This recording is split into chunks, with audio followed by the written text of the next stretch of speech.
So this recipe is definitely one for the weekends. We are making a vegan shakshuka. We're topping it with a kind of like our version of an egg, but it's basically scrambled tofu and then a bit of cashew cream on top. So to make the main part of the shakshuka, we cooked up some tomatoes and pepper and onion and garlic, and then chucked in a bunch of beans. We used butter beans for this, but you could use cannellini beans, or probably a chickpea would also work. And then you want to add in your spices. We kept it very simple, just with some cumin, some smoked paprika, and just a few herbs. But again, if you've got fresh herbs, chuck them in. And then we added in some greens. So in our recipe on our website, we do it with spinach, but we use some cavolo nero because it's in season at the minute, and it did work really well. So any kind of winter green or like a spinach, like we said, would be perfect. And then the last thing you want to do is mix in some fresh coriander. So you want to leave that to one side on a low heat just to cook away. And whilst that's doing its thing, we are going to make the scrambled tofu. So we have shown you guys how to make this before, but it's basically you want the silken tofu because that kind of gives it that eggy texture. And then nutritional yeast is a must to add in. Sometimes we add in kalanamak as well, and a bit of turmeric for the colour. And the last thing you want to do is whip up a cashew cream. Put the recipe down below and we just top that on the top. Add some sumac, some fresh herbs, and then we like to serve it with some crusty bread. And it's a delicious, warming, hearty brunch recipe.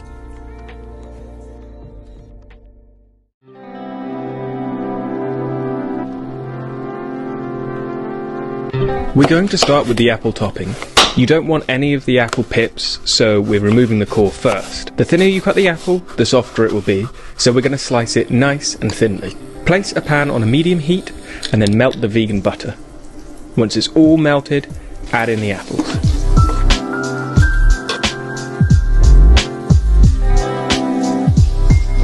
Give them a little stir and then add in the dark brown sugar. You could use a different sugar, but we love the caramel taste the darker sugar has. Next is the pecans. Give this a good mix too. And then we're going to be adding in the spices.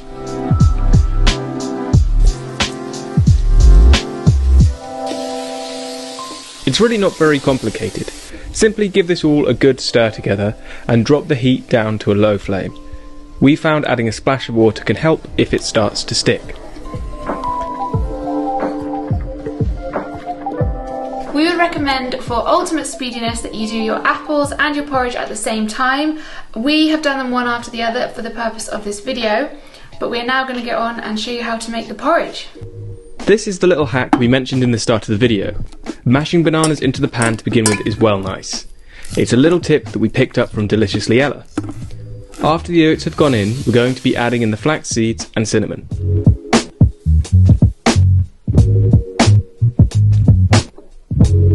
Coconut oil makes it extra creamy, and then finally, in goes the non-dairy milk.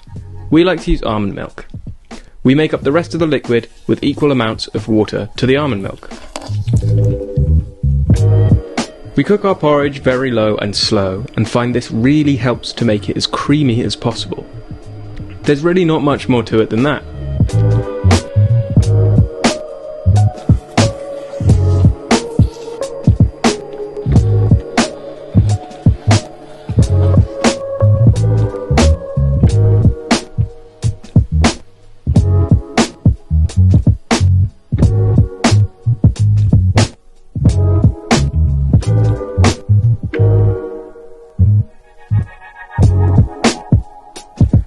Serve it up with the apples on top.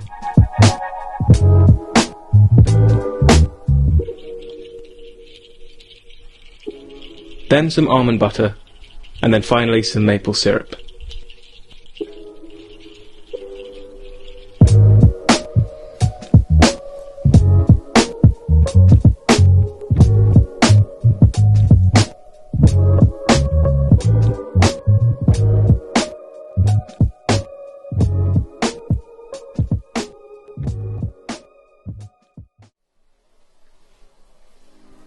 So the first thing that we're going to need to make is the French toast batter for the bread to soak in.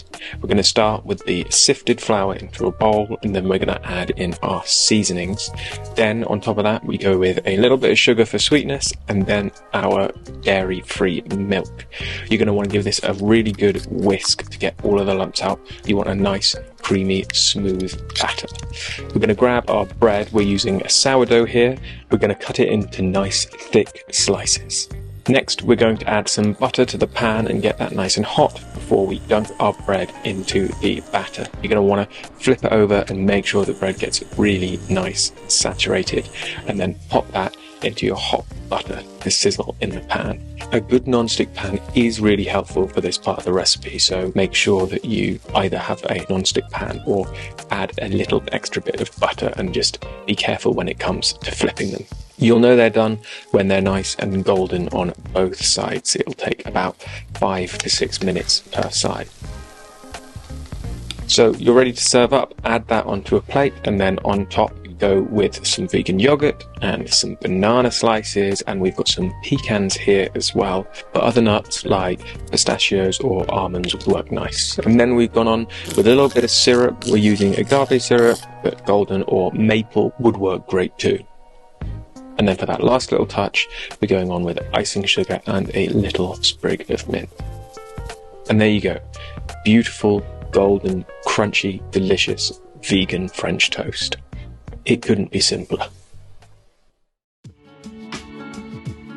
To get things kicked off, we're going to start by roasting the butter beans and sweet potato, which means we're going to need to preheat the oven to 200 degrees Celsius, and then we're going to want to cut the sweet potato up nicely. We've gone for these kind of thin French fry shaped sticks. We're going to put that straight into a mixing bowl and add on the drained can of butter beans. Next up is the star of this meal, which is the harissa.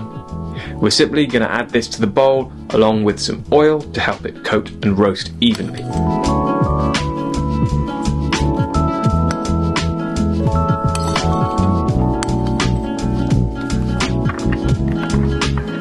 So give that all a really good mix together, lay it out as a single layer across a baking sheet, season with a good pinch of salt and pepper, and pop into your hot oven. They'll be in there cooking for around 25 minutes. In the meantime, we're going to prepare the other fresh elements for the flatbread. So we're going to cut up some cucumber really simply into little rounds. Next is the fresh mint. Pick that off the stems and roll up the leaves into a little ball, and then just give that a few rough chops with your knife.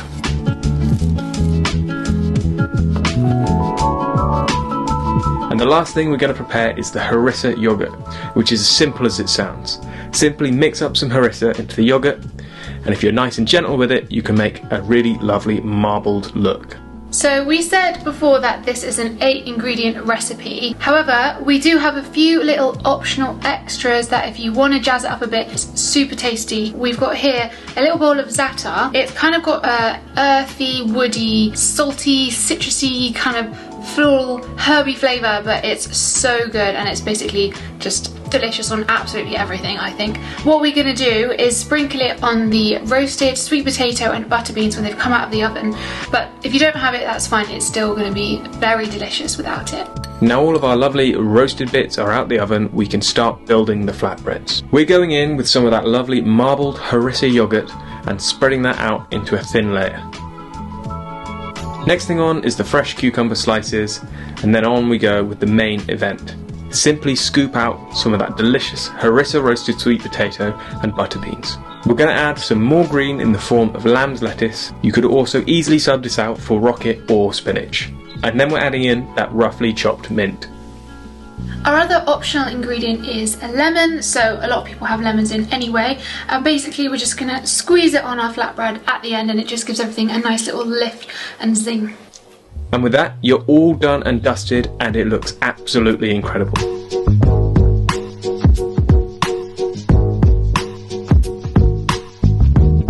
If you've slightly overloaded it, you can leave it on the plate and get stuck in with a knife and fork, very civilised, or you can do what we do and grab the whole thing like a massive taco.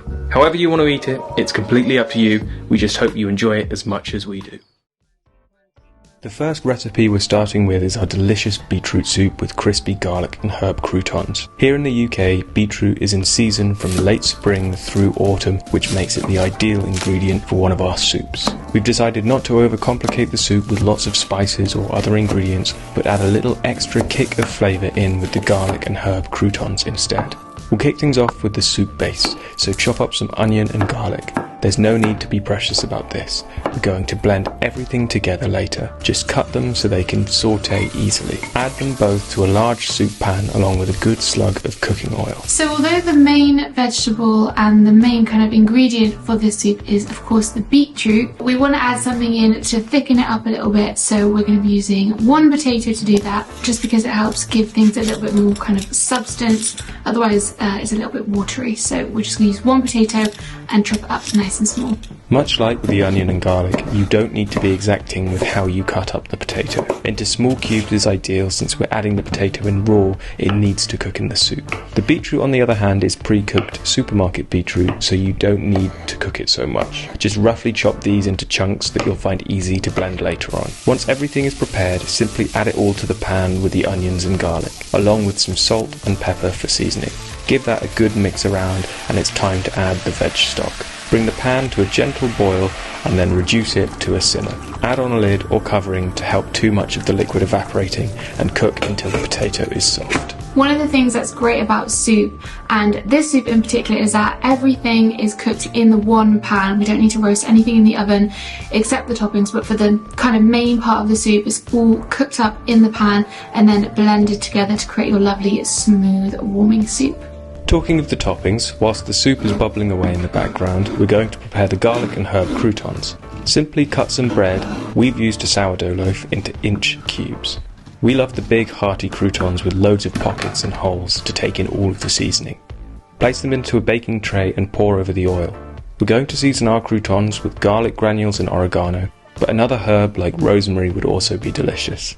Give everything a really good toss and shake together along with some salt and pepper, and then spread it out into a single layer. Place in the oven on 200 degrees for around 10 minutes or until they are big, old, crispy golden croutons. We absolutely love this soup. It's just so vibrant and gorgeous to look at, and is obviously as well very warming and delicious. And one thing I would say is don't skip the croutons. You might be thinking, I'll just make the soup and I don't need them, but they really do take it to the next level. I guess you could also buy croutons, but again, like, nothing compares to doing it homemade, and it really is very easy, and you can just make up a big batch and then you've got them for kind of like all your different soups throughout the week. I would say when we did make the croutons and we did put them in the fridge, they kind of lost a little bit of their crispiness, so you might want to reheat them up in the oven when you come to use them, just to give it another little like crispy edge, because you can't have a crouton if it's not crispy, because it's just bread. The last step for the soup is adding in a good handful of fresh dill and a big squeeze of lemon juice. Give everything one last mix and then it's time to blend. We've used a hand stick blender to get this to a lovely, smooth and silky consistency, but use whatever blending tool you prefer. Now all that's left is plating up.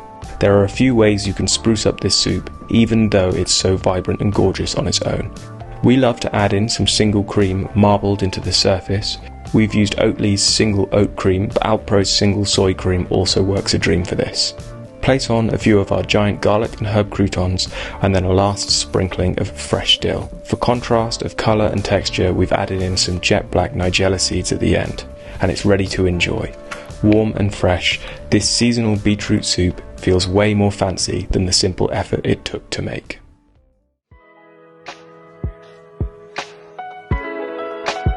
The first thing that we need to do is soften our cashews, and if you're not used to making cashew based sauces, then this is a pretty vital step. You need to soak your cashews in boiling water to make sure that they're nice and soft so that they blend up and go super creamy. So I'm going to put these in a pan of boiling water and put them on the hob on a very low heat for about 20 minutes. You can also do them in cold water, but you really want to be leaving them to soak overnight if you're going to do that. Using hot water just speeds up the process. We're using this lovely asparagus to pair with our creamy cashew-based sauce, but if you don't like asparagus, then some mushrooms would work really nicely, or broccoli as well if you want to go for that green vegetable vibe.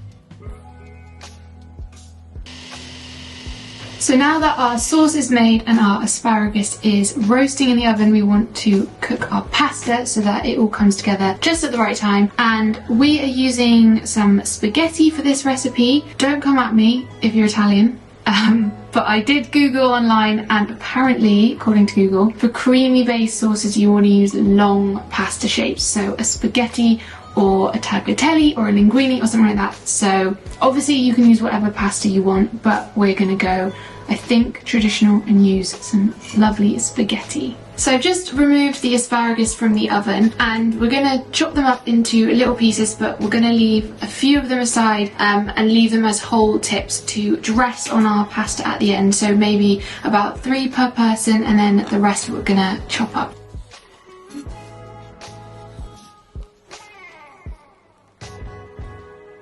So we're not adding all of our sauce just because, judging from how much pasta we've cooked, it kind of looks like enough. But of course, it all depends how much pasta you want and how saucy you like it. But top tip is this is really nice on toast for breakfast or as like a little snack. So you can just pop it in a Tupperware and put it in the fridge and save it for another day.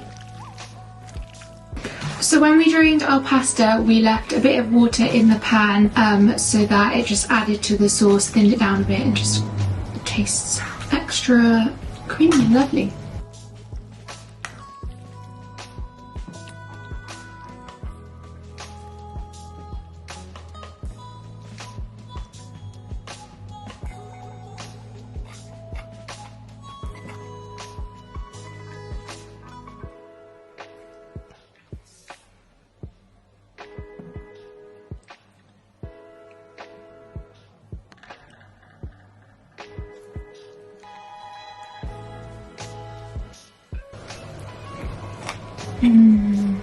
That is so good, so creamy, and it's so simple. Like, it's literally just a cashew cream sauce with pasta and some asparagus. Like, to kick things off, we're starting with a sweet and earthy aubergine and tofu tray bake. This is a variation on a stir-fry type meal that we make all the time, but we've made it even easier by adapting it to be a tray bake. To start out, we're going to be chopping up firm tofu and aubergine into bite-sized cubes and adding it to a mixing bowl along with the seasonings, which is a mix of grated ginger, dark soy sauce, rice wine vinegar for a bit of sharpness, agave for some sweetness to round it out, and cooking oil. If you've not got dark soy in, don't worry about it for the tofu and aubergine. Dark is better for cooking and light is really for dressing, but we've used the light stuff in the past for both parts of this recipe and it's turned out totally fine. A sauce like this is really versatile and could be used for all sorts of stir fries and cooking just like this. Give the tofu and aubergine a good toss in the cooking sauce, but be gentle with the tofu as it can easily break. Turn everything out onto a lined baking sheet and cook in the oven at 200 degrees for 25 minutes until the tofu is nice and golden and the aubergine is just beginning to catch on the edges. Whilst this is in, we're going to make up the satay sauce, which is of course peanut butter, some ginger for a little kick, light soya sauce, rice wine vinegar and agave syrup. Mix everything together. If it's too thick and won't pour easily, add some water little by little in to help it get to a better consistency. This is a dish that could be served on either rice or noodles, but we've gone for some rice and seasoned that with a little light soy sauce. We really love recipes that have a tray bake element to them. You can just pop it in the oven and forget about it for a little bit. So everything's basically ready at this point to serve up. So you're just going to add the tofu and the aubergine on top of the rice, drizzle that with loads of delicious satay sauce. For a bit of extra garnish, we have gone with some spring onions and a little bit of coriander just chopped roughly and sprinkled over the top. And for a final bit of garnish, we've also gone with some black sesame seeds. And there you have it, our delicious aubergine and tofu tray bake.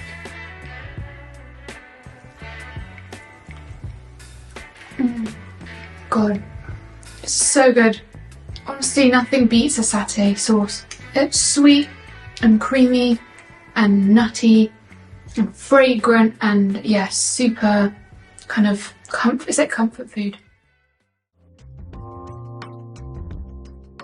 The squash is the star of the show, so we're going to start there. Begin by peeling the squash. You don't have to do it exactly how we are, just do what works best for you. We're going to take the longer and thinner end of the squash and cut that into small 2 or 3 centimetre-ish cubes.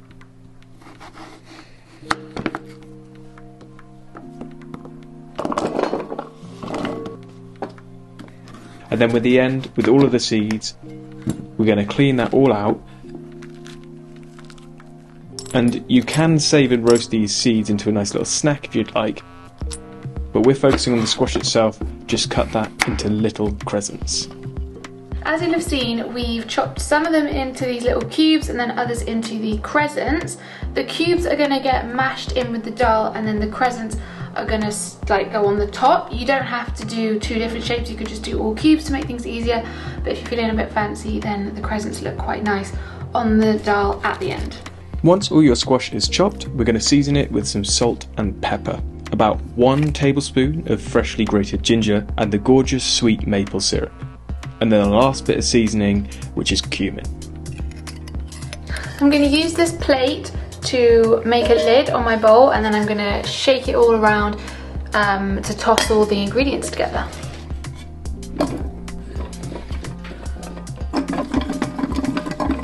So I'm going to go in with my spatula now just to finish off mixing everything together. I just want to make sure that everything's evenly distributed. That all goes into a baking tray and then into the oven for 30 minutes until soft and delicious.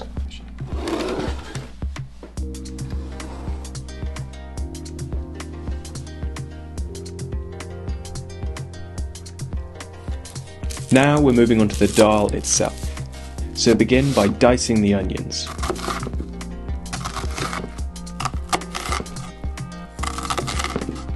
We're going to bring some oil to a medium heat with the mustard and coriander seeds in. For the video, we had to sub out the coriander seeds for cumin seeds, and it was still just as delicious. You'll know it's time to add in the onion when the spices begin to pop.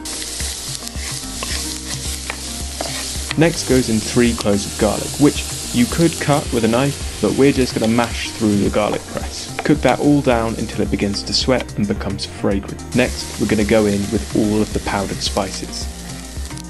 If at any point you notice the pan is too dry, add in a splash of water like we've done.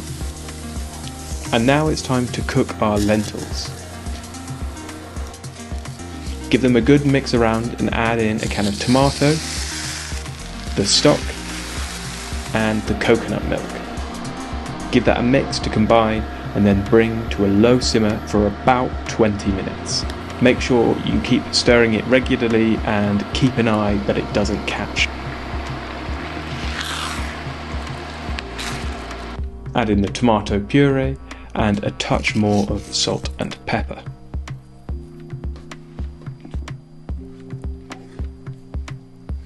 It's time to bring back your squash cubes and pop them straight into the pan. Give them a little stir in and then grab yourself something that's good and sturdy for mashing, like a potato masher.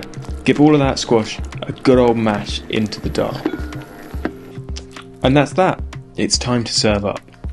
We like to top ours with a dollop of unsweetened vegan yogurt, and then go on with the lovely squash crescents, a bit of pickled red onion, and roughly chopped coriander. You could serve this with rice or have it on its own, but we love it with a paratha. You can get these in the freezer section of most larger supermarkets. And you're ready to dig straight in. Maple roasted butternut squash dal.